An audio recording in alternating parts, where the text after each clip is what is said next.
Bayangkan sebuah kehidupan di mana apapun yang terjadi, Anda tetap tenang saat orang lain panik, tetap jernih saat orang lain tersinggung, dan tetap rasional di tengah situasi yang penuh tekanan. Ini bukan tentang menjadi kebal terhadap emosi, tetapi tentang mengendalikannya. Banyak orang berpikir bahwa kekuatan mental berarti tidak pernah merasa sedih, takut, atau marah. Namun, itu adalah pemahaman yang keliru. Sebenarnya, kekuatan mental justru terletak pada kemampuan kita untuk merasakan emosi tersebut, namun tidak membiarkan emosi itu menguasai kita. Emosi adalah bagian dari diri kita yang tidak bisa kita hindari. Ia ada seperti detak jantung yang terus berdenyut, bekerja tanpa kita sadari. Namun, jika kita tidak mengelolanya dengan baik, emosi bisa menjadi seperti ombak besar yang menghempaskan kita tanpa ampun. Pernahkah Anda merasa marah hanya karena seseorang memotong antrean di depan Anda? Atau merasa kesal hanya karena pesan di media sosial yang tidak sesuai dengan harapan Anda?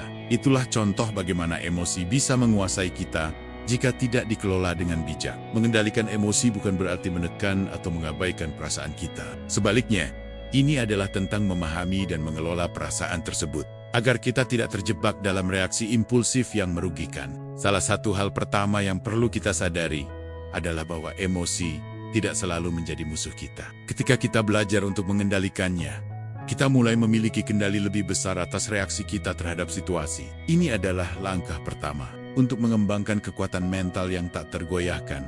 Emosi bukan musuh, tetapi bagian tak terpisahkan dari diri kita. Mereka seperti sinyal yang memberitahu kita bagaimana kita merasakan dan merespons dunia di sekitar kita. Namun, jika tidak dikelola dengan baik, emosi dapat menguasai kita dan memengaruhi keputusan serta tindakan kita secara negatif. Seperti halnya detak jantung yang terus berfungsi tanpa kita sadari, emosi pun terus bekerja di bawah permukaan. Ketika kita belajar mengelolanya, kita tidak hanya menjadi lebih tenang, tetapi juga lebih bijaksana dalam bertindak. Banyak orang beranggapan bahwa orang dengan kekuatan mental yang tinggi adalah mereka yang tidak pernah merasa marah, cemas, atau takut. Padahal, ini adalah pandangan yang salah. Kekuatan mental yang sejati bukanlah tentang menekan emosi kita, melainkan tentang belajar untuk tidak membiarkan emosi itu mengendalikan kita. Di dalam otak kita, ada bagian yang disebut amigdala, yang bertanggung jawab untuk merespons ancaman. Namun, amigdala seringkali tidak bisa membedakan antara ancaman nyata, seperti bahaya fisik, dan ancaman kecil, seperti komentar negatif di media sosial, atau masalah kecil dalam kehidupan sehari-hari. Itulah mengapa seringkali hal-hal sepele bisa terasa sangat besar dan mengganggu kita. Berita baiknya adalah, kita bisa melatih otak kita untuk tidak langsung bereaksi secara emosional. Salah satu cara yang sangat efektif adalah dengan menggunakan teknik pernapasan. Ketika Anda merasa emosi mulai meningkat, berhenti sejenak, tarik napas dalam-dalam, tahan sejenak, dan hembuskan perlahan. Teknik ini membantu menenangkan amigdala dan memberikan kesempatan bagi kita untuk berpikir lebih jernih. Dengan melatih diri kita untuk merespons emosi dengan cara yang lebih rasional, kita bisa mengambil kendali atas bagaimana kita merasakan dan merespons segala situasi. Ingat, mengendalikan emosi adalah salah satu langkah pertama dalam membangun kekuatan mental yang kokoh. Ketika kita belajar untuk mengelola emosi dengan baik, kita bisa mengelola keputusan dan tindakan kita lebih baik, serta menghadapi berbagai tantangan hidup dengan lebih tenang dan efektif.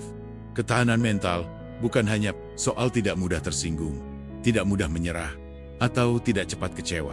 Ketahanan mental adalah kemampuan untuk tetap tegar, tenang, dan rasional dalam menghadapi segala rintangan hidup. Ini tentang bagaimana kita merespons terhadap kesulitan, tantangan, atau bahkan kegagalan yang datang dalam hidup. Ketahanan mental memungkinkan kita untuk bertahan di tengah tekanan dan beradaptasi dengan situasi yang berubah dengan cepat tanpa kehilangan arah. Pada kenyataannya, hidup penuh dengan ketidakpastian dan tantangan. Namun, cara kita menghadapi tantangan tersebut yang menentukan sejauh mana kita bisa bertahan. Ada orang yang bisa tetap tenang ketika dunia seolah menguji mereka, sementara ada juga yang mudah putus asa atau terperangkap dalam pikiran negatif.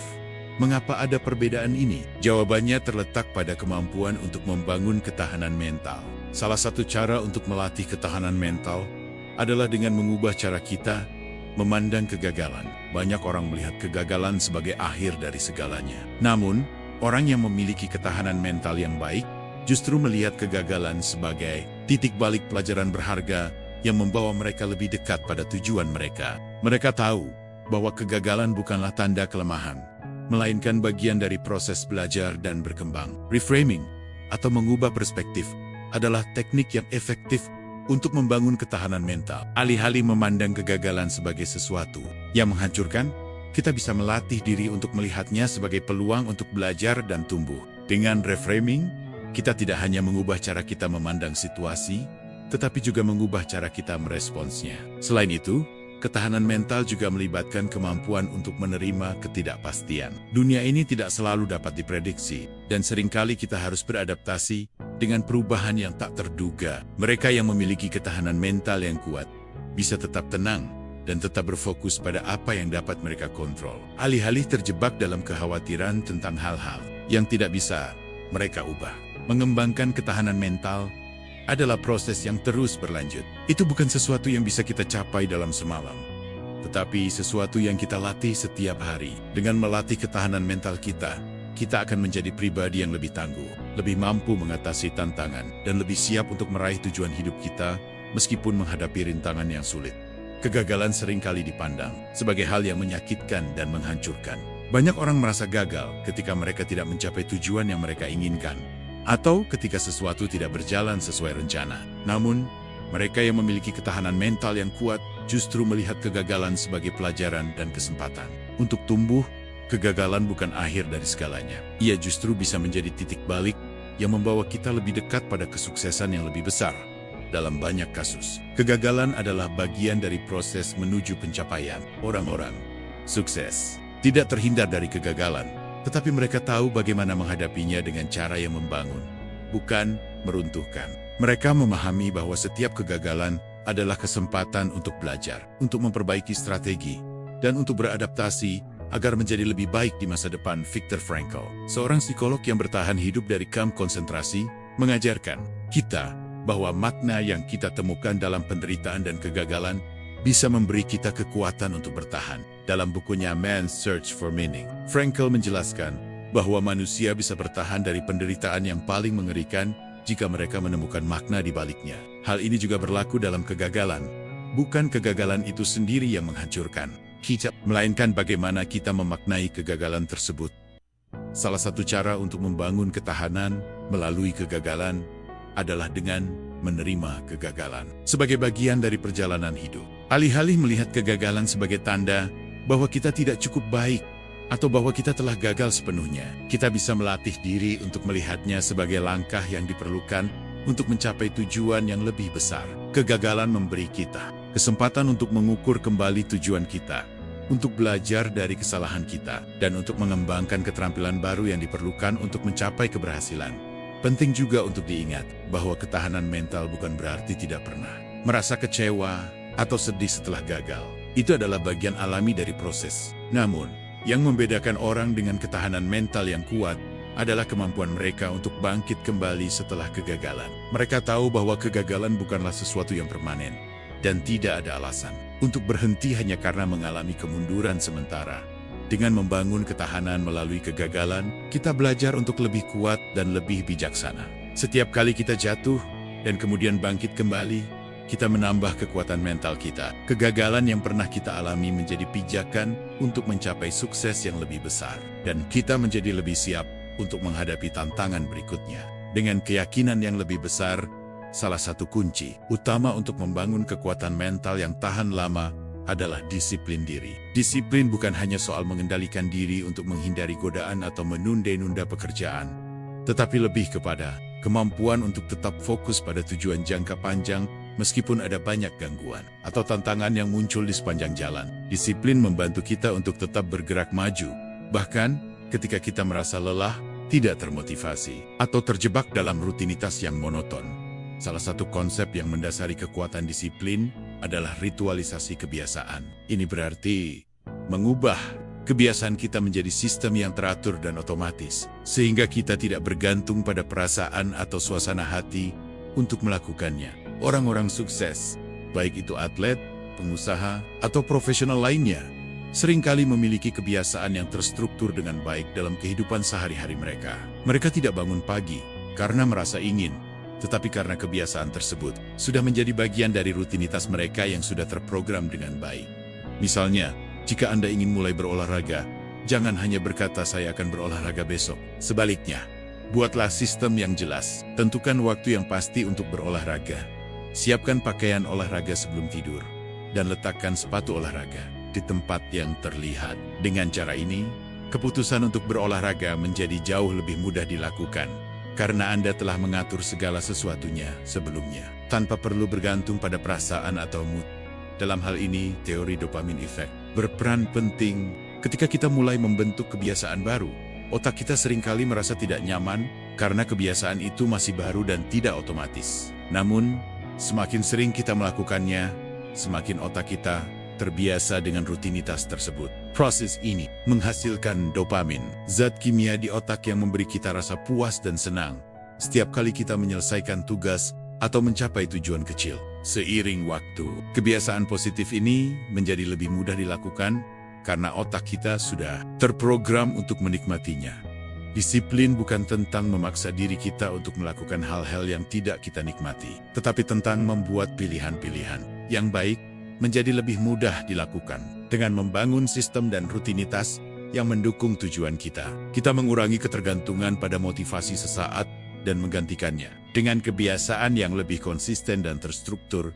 Menggunakan disiplin untuk membentuk kebiasaan yang positif adalah cara yang sangat efektif untuk membangun ketahanan mental. Ketika kita mengatasi hambatan-hambatan kecil setiap hari melalui kebiasaan yang telah terprogram dengan baik, kita membangun mentalitas yang tangguh, yang membuat kita lebih siap menghadapi tantangan yang lebih besar dalam hidup. Mentalitas stoikisme adalah filosofi yang mengajarkan kita untuk menerima kenyataan bahwa banyak hal dalam hidup berada di luar kendali kita. Filosofi ini mengajarkan bahwa rasa sakit, kegagalan, dan kesulitan adalah bagian alami dari kehidupan, dan kita tidak bisa menghindarinya. Namun, apa yang kita bisa kontrol adalah cara kita merespons terhadap segala hal yang terjadi. Stoikisme mengajarkan kita untuk mengembangkan kebijaksanaan dalam merespons tantangan, ketenangan dalam menghadapi ketidakpastian, dan ketahanan dalam menghadapi penderitaan.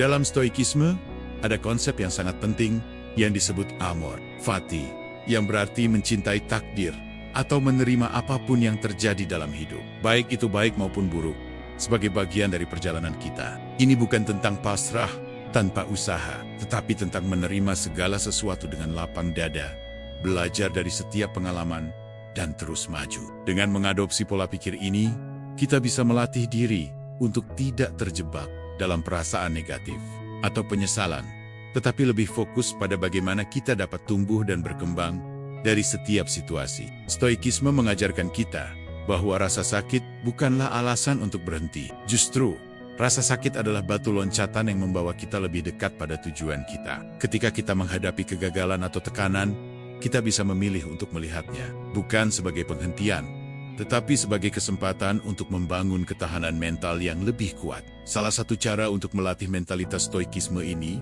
adalah dengan memanfaatkan prinsip neuroplastisitas. Neuroplastisitas adalah kemampuan otak untuk beradaptasi dan membentuk ulang jalur-gelur pikirannya sepanjang hidup. Ini berarti bahwa cara kita berpikir, merespons, dan merasa bukanlah sesuatu yang permanen. Jika kita terbiasa melihat kegagalan sebagai akhir atau rasa sakit sebagai hal yang menghancurkan, kita bisa melatih otak kita untuk melihatnya sebagai peluang untuk berkembang. Proses ini dimulai dengan mengubah cara kita memandang situasi. Daripada melihat kegagalan sebagai bukti kelemahan atau ketidakmampuan, kita bisa melihatnya sebagai bagian dari proses belajar.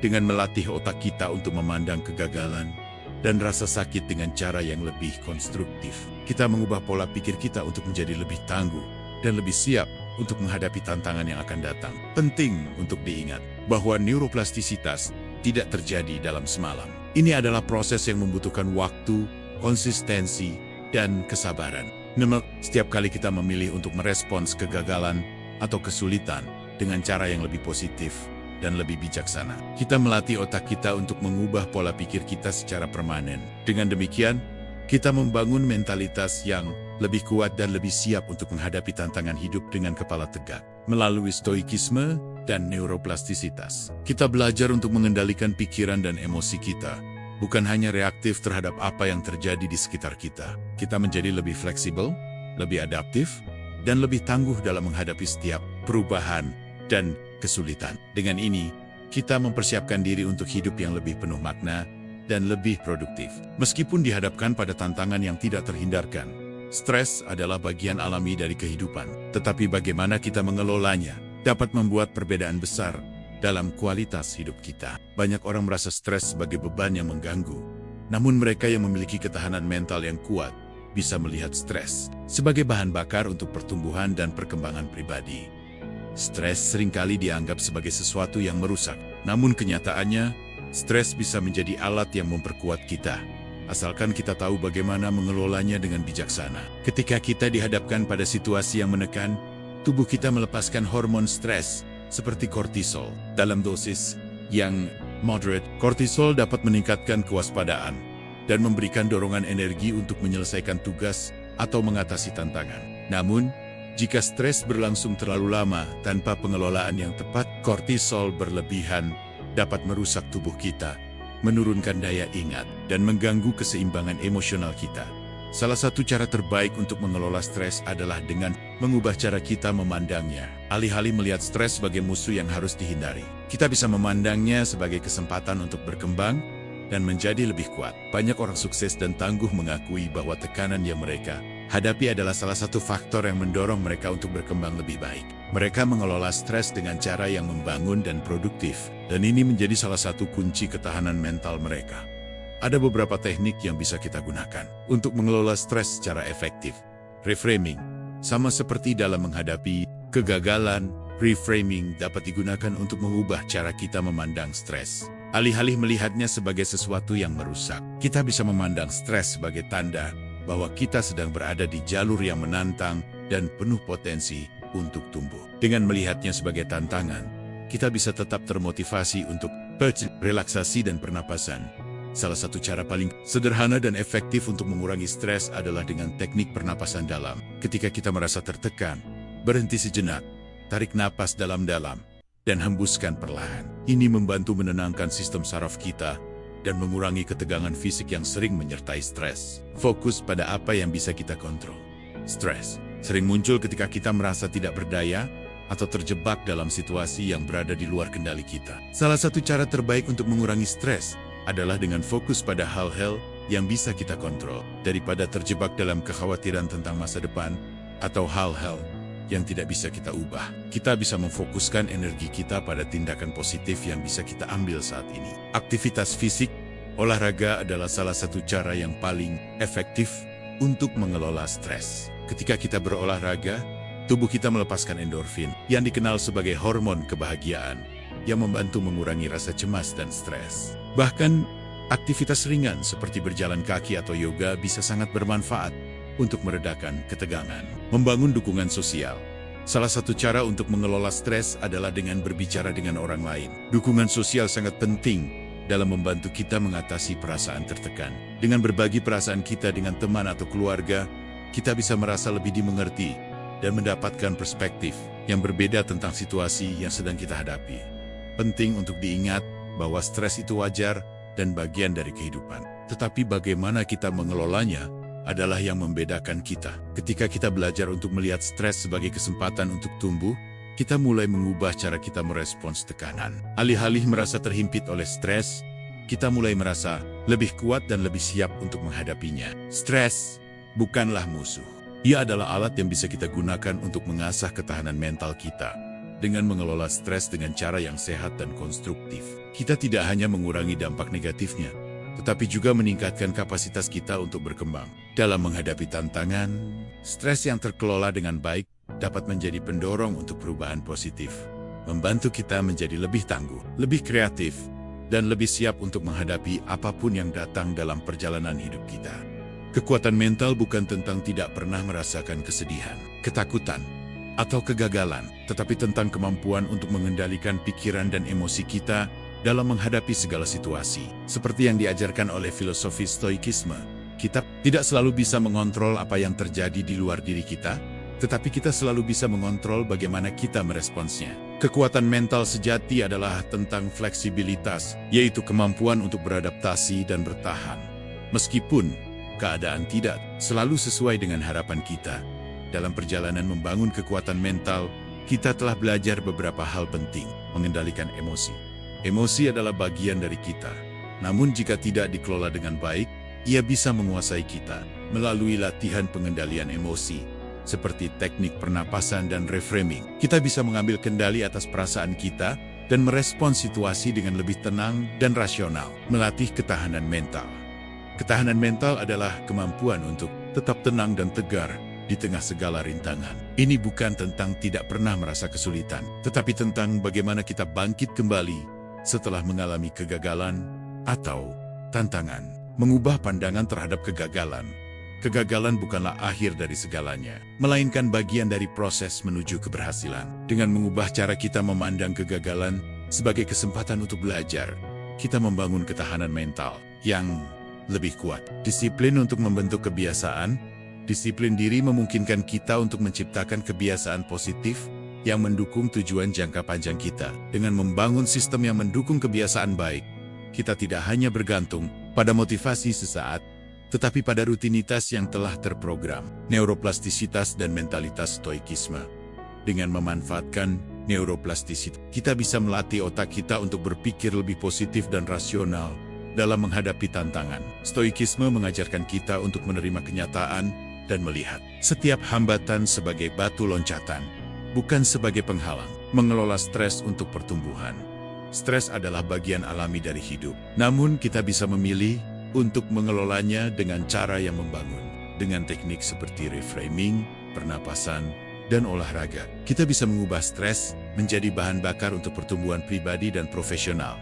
Dengan menggabungkan semua elemen ini, pengendalian emosi, ketahanan mental, disiplin, dan pandangan positif terhadap kegagalan dan stres, kita membangun kekuatan mental yang tak tergoyahkan. Seiring berjalannya waktu, setiap tantangan yang kita hadapi akan semakin memperkuat kita, dan kita akan menjadi pribadi yang lebih tangguh, lebih bijaksana, dan lebih siap menghadapi kehidupan pada akhirnya. Kekuatan mental bukan hanya tentang bertahan hidup, tetapi tentang berkembang dan menemukan makna dalam setiap pengalaman, baik yang baik maupun buruk. Ketika kita melatih pikiran kita untuk menghadapinya dengan keberanian, ketenangan, dan fleksibilitas, kita menyadari bahwa kita tidak hanya bisa mengatasi apapun yang datang, tetapi juga menjadi lebih baik karenanya.